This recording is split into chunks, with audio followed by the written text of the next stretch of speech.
et bien sûr, on vous remercie toutes et tous pour votre patience. Les longues heures, évidemment, passées sur le circuit nous permettent évidemment de courir dans les meilleures conditions possibles. Et l'équipe du Mans, que ce soit l'équipe des commissaires, l'équipe d'assistance, l'équipe médicale, toutes et tous, on vous remercie chaleureusement pour vos efforts, pour votre présence et votre motivation à bien faire les choses jusqu'au terme de cette journée, puisque après cette dernière manche qualificative, et comme vous le voyez, les pilotes sont arrimés dans leur siège, prêts à en découdre une dernière fois. Nous aurons bien sûr le programme copieux de la soirée.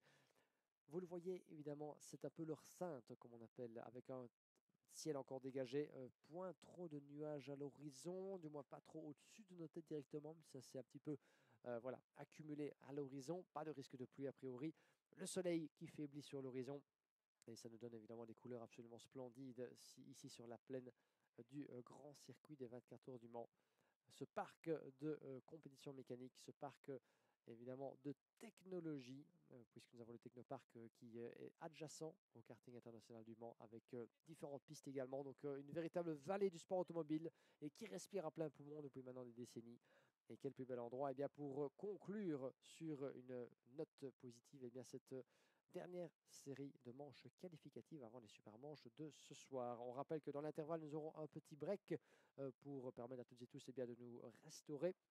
Rendez-vous est pris sur le coup de 19h20 après cette dernière manche pour les 10 dernières épreuves et confrontations de cette journée, à commencer par les mini, puis nous aurons les Master Gentlemen, les K100, les Juniors, les Ladies, et nous terminerons par les 3 super manches de la catégorie Senior qui détermineront l'ordre des départs pour les phases finales qui nous tiendront en haleine toute la journée de dimanche. On reviendra évidemment sur les détails du programme de la journée de dimanche, mais retenez que la première confrontation sera sur le coup de 10h05. Rendez-vous est pris et les pilotes qui s'élancent d'un seul homme sur le karting du Mans.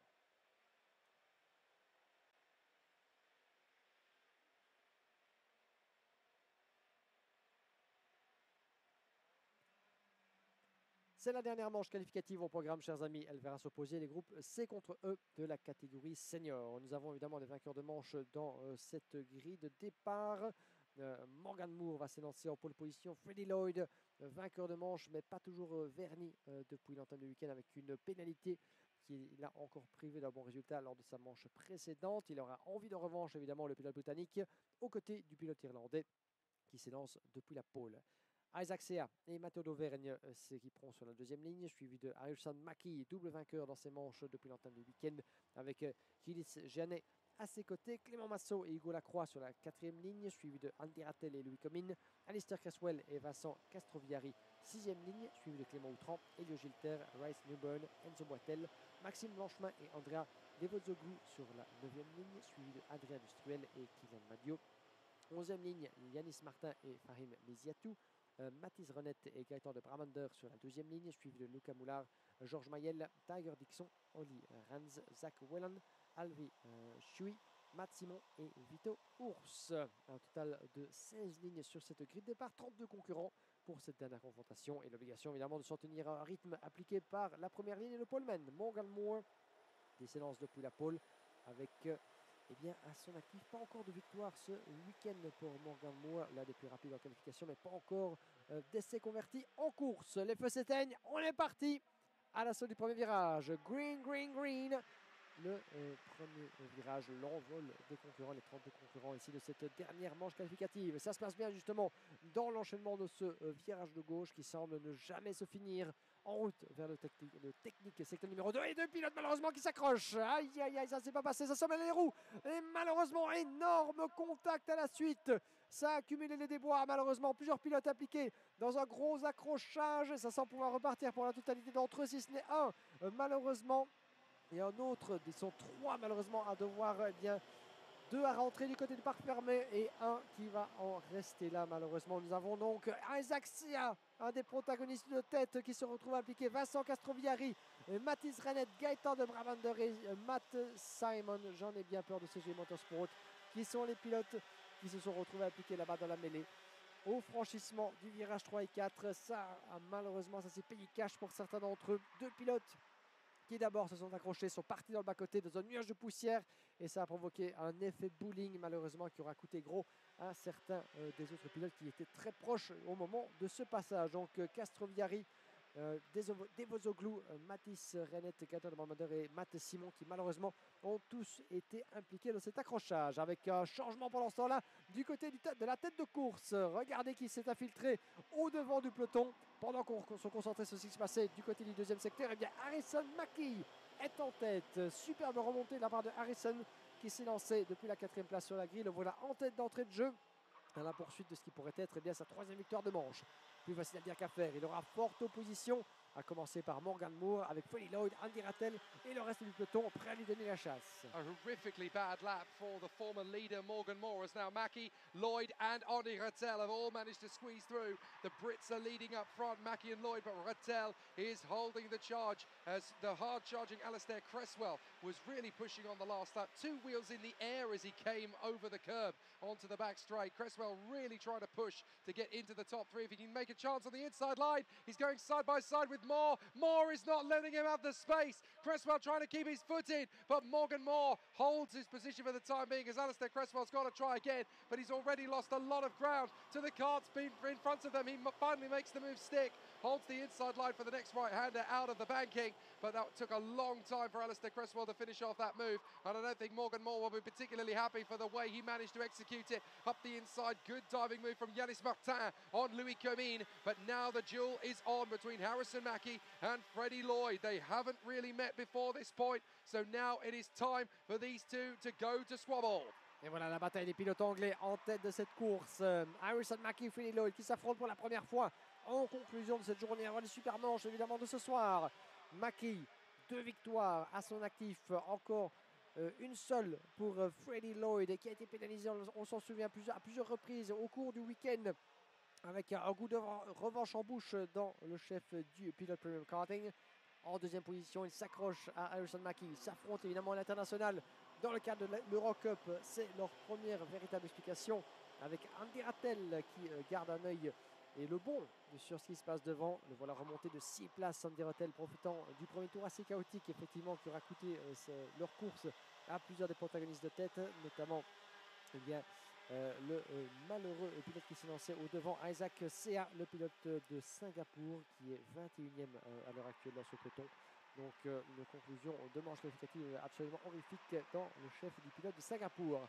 En attendant, eh bien Andy Rattel est prêt à faire monter la poussière à l'opposition britannique certainement. Le pilote français du team KBK, 3e, juste devant Morgan Moore et Clément Autran.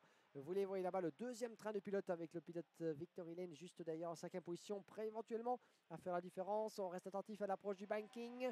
Est-ce que Clément Autran va se risquer à la corde de Morgan Moore? Il reste sagement derrière. Puis nous avons Alistair Cresswell devant, dépassé par Matteo Dauvergne, je pense effectivement. Dauvergne, vous allez voir surgir là-bas depuis le virage numéro 12. Il est passé devant le numéro 204. 263 Matteo Dauvergne devant Alistair Cresswell. Je pense que Louis Comines s'est infiltré devant. Hugo Lacroix 9, Gilles Jeannet 10e. Et Yanis Martin qui a perdu quelques places. On refait le pointage. Clément Autran devant Morgan Moore. Il est passé justement le pilote Victory Lane dans le dernier secteur. Et il mène donc devant Moore, Dauvergne, Cresswell, Comines, Lacroix et Jeannet. Votre top 10. So 3 retirements so far in the race. Mathis Renet, Gaëtan de Brabander and Matt Simon. So problems for those 3 drivers in the final qualifying heat before the super heats later. But Harrison Mackie and Freddie Lloyd are just 1 and 2 at the moment as Andy Rattel has really stepped up the attack here. And so too as the hard-charging Clément Autran. How does he keep finding this resilience and this raw pace? The Frenchman for Victory Lane so confident behind the wheel of this Victory Lane machine. Morgan Moore P5 from Matteo Dauvergne, Cresswell, Comines, Lacroix and Gilles Gini. Yanis Martin making up 10 places. Luca Moulard doing the same. And there's big opportunities now for Andy Rattel to close in on the 2 British drivers up front. Certainly looking pretty confident.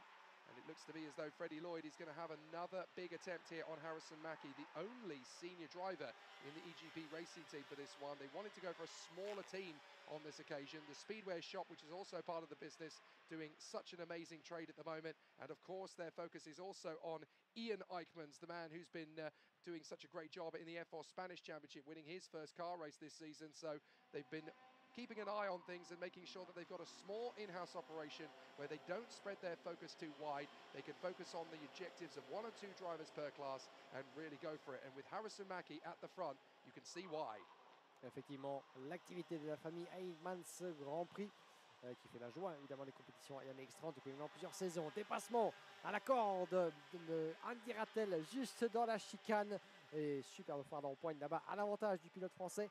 Rattel en deuxième position avec Freddie Lloyd qui va tenter bien, de contre-attaquer. Plus facile à dire qu'à faire évidemment, mais c'était bien joué de la part d'Andy Rattel là-bas qui est allé à l'abordage au franchissement de la chicane. Ce fameux enchaînement des virages 15 et 16 suffisamment large pour permettre au pilote bien, de passer parfois à deux de front avec une roue allègrement sur le vibreur intérieur évidemment, mais tout de même toutes les chicanes du monde ne peuvent pas en dire autant. C'est vrai que cette piste du Mans large entre 8 et 10 mètres offre tellement d'opportunités de dépassement, à commencer par le banking que vous avez à l'image. Mais pour l'instant, eh bien, c'est sous contrôle que Harrison Mackie mène cette épreuve. Andy Rattel 2, Freddie Lloyd 3, Clément Autran qui revient de plus belle. 9 positions de gagné pour le pilote français qui évolue désormais sous les couleurs de Victory Lane. Victory Lane qui vient de remporter d'ailleurs sa première manche qualificative précédemment avec Mathieu Van der Kerkhoff devant Sébastien Minz. Étonnamment, les régionaux d'étape ont dû bien passer près d'une journée et demie avant de pouvoir inscrire leur nom au palmarès dans les manches qualificatives, en senior du moins. Mais comme quoi, la récompense vient à qui sait attendre et on verra évidemment si la protagoniste de l'écurie des frères Martins sera tirée son épingle du jeu, les super manches venues. On verra ce qu'il en sera évidemment tout à l'heure. Pour l'instant, le focus sur la bataille pour la première place. Regardez comme Clément Autran revient de plus belle avec juste derrière Morgan Moore. L'avantage pour le pilote anglais en 5e position. Vous le voyez relativement esselé là-bas. Il tente de revenir. Clément Autran qui plonge la corde et ça passe sur Freddie Lloyd. Et voilà, le premier des pilotes anglais a craqué. Freddie Lloyd qui doit concéder la 3e position. Bien joué de la part de Clément Autran. Un dépassement, somme toute, sans histoire. On se doute bien évidemment que Freddie Lloyd en a davantage d'as de cartes dans sa manche. Il va tenter évidemment de contre-attaquer, de revenir sur Clément Autran. Le tout pour lui, c'est de rester dans le rythme de son rival français. Et il pourrait éventuellement compter sur un petit coup de main de la part de Morgan Moore qui revient le plus belle derrière évidemment. Ils sont équipiers sous la tente du team anglais Premium Karting. Donc il y aura évidemment des intérêts communs à rencontrer, pourquoi pas, dans leur lutte face à Clément Autran. Mais Autran pour l'instant qui est bien décidé à faire davantage dans cette épreuve et qui prend le meilleur sur Andy Rattel au virage du banking. Autran en 2e position. C'est la première fois je pense que le pilote français se trouve dans une place aussi confortable de pourquoi pas aller chercher la victoire. Great run from Clément Autran then into 2nd position past Andy Rattel. They might struggle to close up on Harrison Mackie out front, but with Andy Rattel down to 3rd position behind Clément Autran and ahead of Freddie Lloyd with Morgan Moore in the background, we have a bit of an opportunity as Lloyd bounces on the inside curb to make his move stick on Andy Rattel. I was just about to say for Freddie Lloyd, slipping down to P4 is not panic stations. That would be outside the top 10 for him. But to still be there in the mix, he's got a great kart underneath him. He doesn't have to win this one to stand a good chance of a decent starting place for the Superheats. He just needs to stay consistent in the top 5. It's not about what you do when you win in karting. It's about what you do when you don't. And a fabulous run from Freddie Lloyd there in 3rd position with the hard-charging Mackie and Autran about to go to battle. He finds himself in the box seat. If Autran and Mackie go to war, then suddenly Lloyd gets another shot at the victory. With 10 seconds on the clock, we might just get 2 at the line. Et en effet, les secondes qui s'égrènent. Vont-ils passer la ligne d'arrivée avant que le compteur n'affiche 0? Allons-nous avoir un tour en plus? Oh, que c'était chaud là-bas. Mais ça s'est joué. Ah, voilà, 2 interprétations différentes. Regardez, sur notre écran, nous avions d'ici, effectivement, ça s'est joué sur l'espace de quelques instants. On nous indiquait 2 tours. J'ai regardé sur le coin de mon œil le dernier tour pourtant, last lap, et c'est effectivement confirmation. Il n'y aura plus davantage d'opportunités. C'est le dernier tour. Harrison Mackie, Clément Autran, Freddie Lloyd, Andy Rattel, 4 as dans un même chapeau. À vous de savoir dans quel ordre ils vont finir. Mais regardez comme il a joué défensive. Harrison Mackie est quelque peu aux abois. Il n'est pas parvenu à creuser l'écart et se retrouve dans la position du chassé. Ça va être extrêmement compliqué, je pense, pour Mackie de conserver la victoire jusqu'au bout. Rattel qui saute sur un des vibreurs et qui tente de conserver l'avantage. Mais ça profite à Mackie. Est-ce qu'Autran va pouvoir surprendre tout le monde dans la chicane? Freddie Lloyd juste derrière en 3e position, le dernier écart et non, Mackie va conserver l'avantage et ce sera la victoire numéro 3 pour le pilote anglais. Oh, they actually threw the checkered flag, so the checkered flag's come out. Harrison Mackie in front of Clement Autran and Freddie Lloyd. It looked to me like there was a second to go when they came across, but it had just ticked over. So we did go into the last lap there. Harrison Mackie from Clement Autran and Freddie Lloyd. But boy, does that set up a trio of amazing superheats under the floodlights later this evening. Boy, are we in for some spectacular battles there.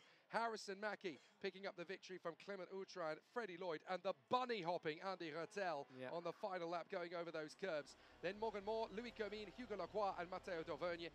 Alistair Cresswell, Gilles Gini in the top 10 from Rhys Newberg, Luca Moulard, Clément Massot, Maxime Blanchemin, Guillaume Diot, Yanis Martin, Enzo Poitel, and Tiger Dixon in the top half of the field. 19th position for Adrien Dustrel in front of Ollie Rans and Fahim Miziatou. Isaac Sayer, so unfortunate to be outside the top 20 again with a lot more speed than his results are showing.